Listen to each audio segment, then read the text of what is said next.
So in our historical perspective, we talked about what was happening politically in France, England, and the United States. But as with our other eras, right, we always look to art for the realistic depictions of what was happening in the world.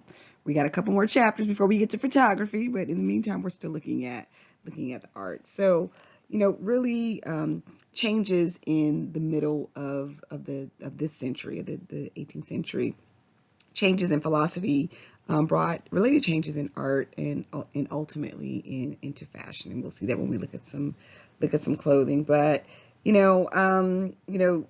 neoclassical revival style replaced what we had seen in the previous chapter. Those Rococo styles, and in 1719 and 1748, excavation in Italy um, uncovered the ruins of two Roman cities, so Pompeii and Herculaneum. And they were both destroyed in 79 of the Common Era by the eruption of Mount Vesuvius near Naples, which we know a lot about that now, but at the time they didn't. So the discovery of the remains of these two frozen cities, right, renewed the revival in interest in classical antiquity. And although these neoclassical styles, are an influence in, especially in the later half of this century, these styles in art and architecture were evident much earlier on. So in the first half of the 18th century, really the influence of the French court styles were still felt throughout Europe, and all the way from Prussia to Austria. We see that influence. And in the historical piece, we talked about Marie Antoinette just for a tiny second, but Marie Antoinette's mother was the Empress of Austria. And although she maintained loose links with France, she was still really inspired by the French court. So this art and architecture, we still see that France is the major influencer, along with that resurgence in classical stylings with the rediscovery of the city of Pompeii and Herculaneum. And in England, this era was known as the Georgian era, and really, for the exception of a very small, at the very beginning of the century, it's called the Georgian era because there were Kings George the First, Second, and Third ruled England, and though these kings had a similar strand that they understood the influence of France in 18th century England, and especially in the reforms of governments and civil rights. So England, on the other hand, was really focused on its empire building, and just the influence of France began to wane as we got to the end of the century.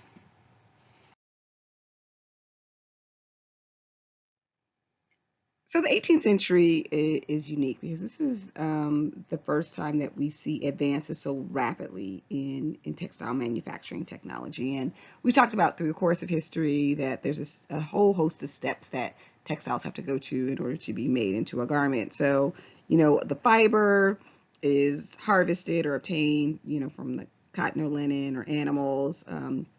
The fiber had to be spun into yarn that could then be woven in the cloth, and where and how each of these steps was carried out, differ really depending on the natural resources and the skill of the laborer. Whereas when we get to the 18th century, we see increases in weaving speed that were allowed or required that yarn is consumed more rapidly. So essentially, inventors, right, wanted to find faster spinning methods to produce yarn faster that could then in turn produce cloth and ultimately textile faster. So there were a handful of mechanized spinning devices that were created, and Steam and water power were beginning to use to be run to run new machinery in the United States. And steam engines steam engine provided the power needed for these mechanized devices used in manufacturing textiles. And in the 1800s, cotton really benefited the most from these. We saw the invention of the cotton gin in the previous chapter, and cotton benefited the most from these advances because cotton fabrics were able to become more readily available at a lower price with the invention of the the step of taking cotton from a fiber to a yarn. So the next step was actually the weaving. In the 19th century, those advances to spinning would move to other fibers as well.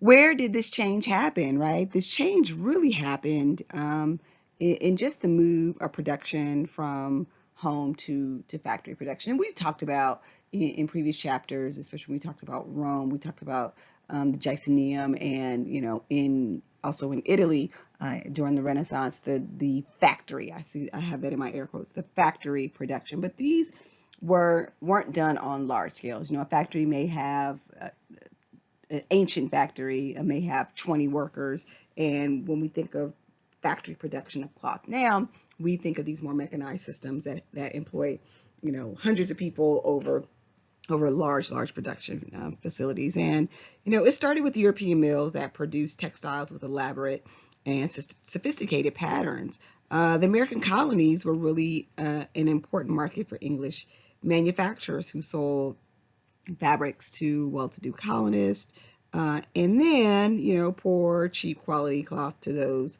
less well-off. And the production of textiles really moved away from the home. Now, when I say textiles, we're not going to talk about knitted textiles. We're just going to talk about woven textiles, because knitting, often more likely than not, knitting was still done in the home. But although the British had banned the import of fabrics from Asia in order to protect their home industries, British trading companies were not prohibited from selling Asian goods to the colony. So when we see the rise of the East India Company that literally, went to India, that's why it's called the East India Company, went to India because, remember, India was a stop on the Silk Road. So they were able to get Chinese garments that come through the Silk Road that made their stop in India, in addition to actual garments, cottons and silks and fine linens that were made in India. They were able to bring those to the colonies. So,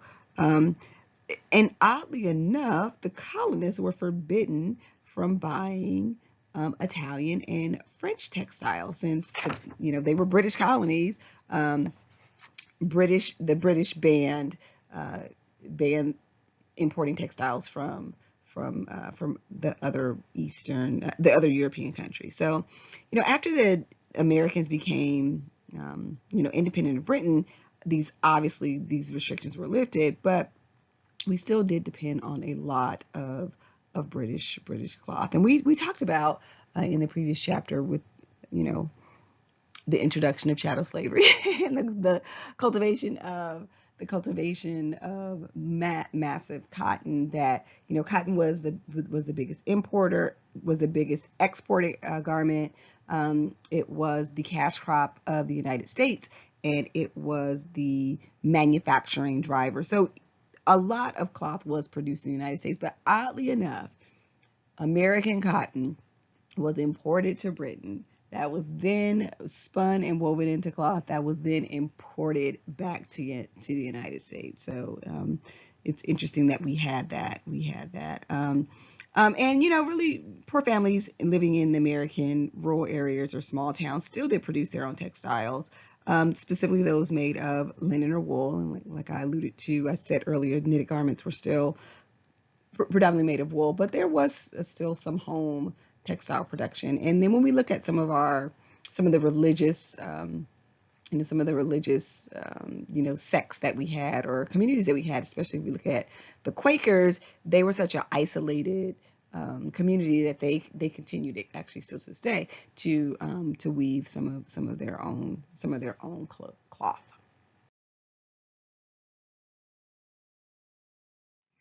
After this cloth was produced, it still had to be sold. So the practice of having, male tailors make men's suits and coats and women make dresses for women was well established. And by the 18th century, affluent individuals really just had their clothing made for them by skilled professionals. These were artisans, and the skills of women, um, women still make clothing at home. So of course the well-to-do had tailors make their clothing, but women working at homemaking made most of the clothing for the folks in their family. And really their methods were pretty ordinary. So if we look at the image that we have here, we have an overblouse, one with a petticoat, which is, kind of, this is a typical of what a working class woman or an enslaved woman would have worn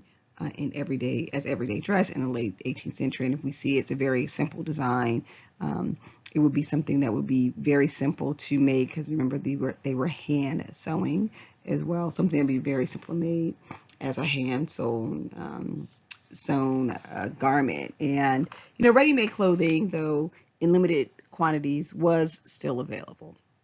Of course, for the poor, simply keeping dressed was a problem.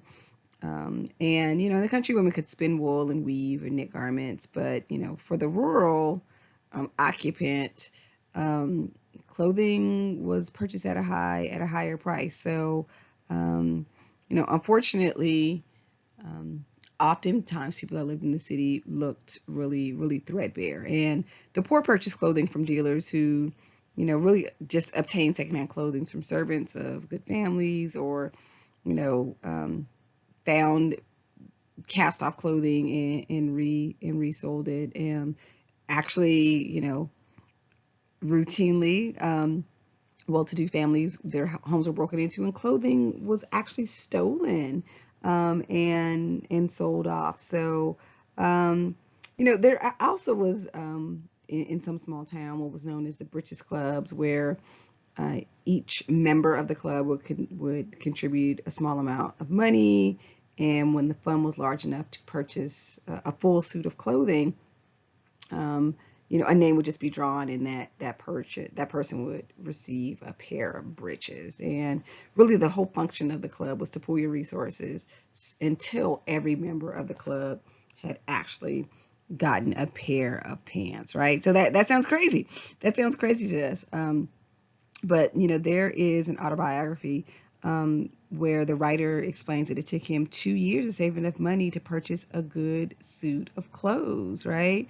And that good suit of clothes is a wool suit, pants, shirt, jacket, overcoat, shoes, stocking, like 2 years to purchase a really good suit of clothes that were ready made. So, this um, obtaining the garments themselves too were still a challenge, even though production was much more easily done.